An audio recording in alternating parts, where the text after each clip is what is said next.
Hi friends, welcome to my channel. Today recipe potato curry అనమాట. కావలసిన పదార్థాలు చూసేద్దాం.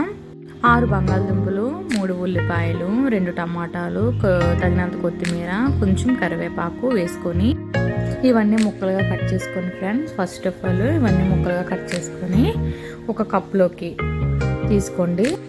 1 కప్పు ఆనియన్స్, తరిగి పెట్టుకున్న ఆలుగడ్డలు, 1 కప్పు టమోటా ముక్కలు, 1 కప్పు తగినంత కొత్తిమీర, కరివేపాకు. చూసాం కదా ఫ్రెండ్స్, ఇదే పొటాటో కర్రీకి కావాల్సిన పదార్థాలు. ముందుగా స్టవ్ వెలిగించుకొని ప్యాన్ పెట్టుకోవాలి. ప్యాన్లో కొద్దిగా ఆయిల్ వేసుకొని అనమాట, సరిపడగా ఆయిల్ వేసుకోవాలి. కొంచెం మనకి 2-3 స్పూన్స్ వేసుకోండి ఆయిల్ వేసుకొని బాగా మరిగిన తర్వాత కప్పు ఉల్లిగడ్డలు వేయండి. ఉల్లిపాయ ముక్కలు వేసి దోరగా బాగా వేయించాలి. బ్రౌనిష్ కలర్ రావాలన్నమాట. అప్పుడు టేస్ట్ అనేది చాలా బాగా వస్తుంది. బ్రౌనిష్ కలర్ రావాలి. ఉల్లిపాయ ముక్కల్ని దోరగా అలా వేపుకోవాలి. కొంచెం అలా వేయించిన తర్వాత కప్పు టమాటా ముక్కలు వేసి ఇవి కూడా అలా కలుపుతూ ఉండాలి. టమాటా ముక్కలు కొంచెం బాగా చిన్నది మగ్గే వరకు ఉంచండి ఫ్రెండ్స్. అప్పుడు సాల్ట్ వేయండి. సాల్ట్ వేస్తే బేగా అనేది టమాటా పేస్ట్ అవుతుంది అనమాట. చాలా బాగుంటుంది. మీకు ఎంత అయితే ఉప్పు కావాలో అంత సాల్ట్ కూడా ఇప్పుడు వేసేసుకుంటే సరిపోతుంది. తర్వాత నెక్స్ట్ మళ్ళీ వేసుకొని అక్కర్లేదు. కొంచెం అలా దూరగా వేయిస్తూ కలుపుతూ ఉండాలి. ఒక 5 మినిట్స్ కలిపితే చాలు ఫ్రెండ్స్. తరిగి పెట్టుకున్న కొత్తిమీర, కరివేపాకు వేసి కొంచెం దూరగా వేగనివ్వాలి. వేగిన తర్వాత కొంచెం బాగా కలుపుకోవాలి ఫ్రెండ్స్.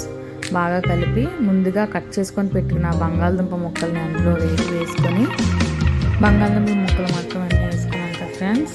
అన్నీ వేసుకొని కొంచెం బాగా నీట్గా మొత్తం అన్నీ మిక్స్ అయ్యేటట్టు బాగా కలుపుకోవాలి. ఫస్ట్ ఆఫ్ ఆల్ నూనె కూడా బాగా మగ్గుతుంది ఫ్రెండ్స్. ఇలా చేయడం వల్ల కొంచెం టేస్ట్ అనేది లెవెల్ పెరుగుతుంది.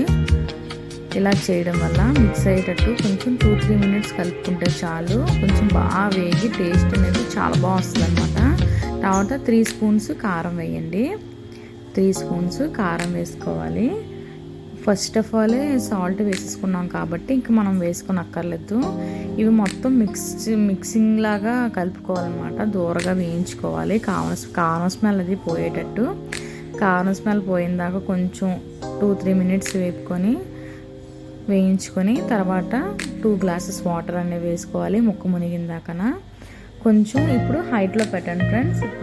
ఇప్పుడే కనుక వాటర్ వేసాం కాబట్టి ఈ నీళ్ళు కొద్దిగా బాగా మరిగిన తర్వాత మనము ప్లేట్ అనేది పెట్టుకోవాలి.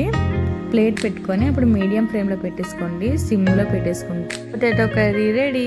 ఇదే తయారు చేసుకునే విధానం ఫ్రెండ్స్. చాలా టేస్ట్గా సూపర్గా ఉంటుంది. నచ్చితే లైక్ చేయండి, షేర్ చేయండి. మీరు ఒకసారి ట్రై చేయండి ఫ్రెండ్స్. బాయ్.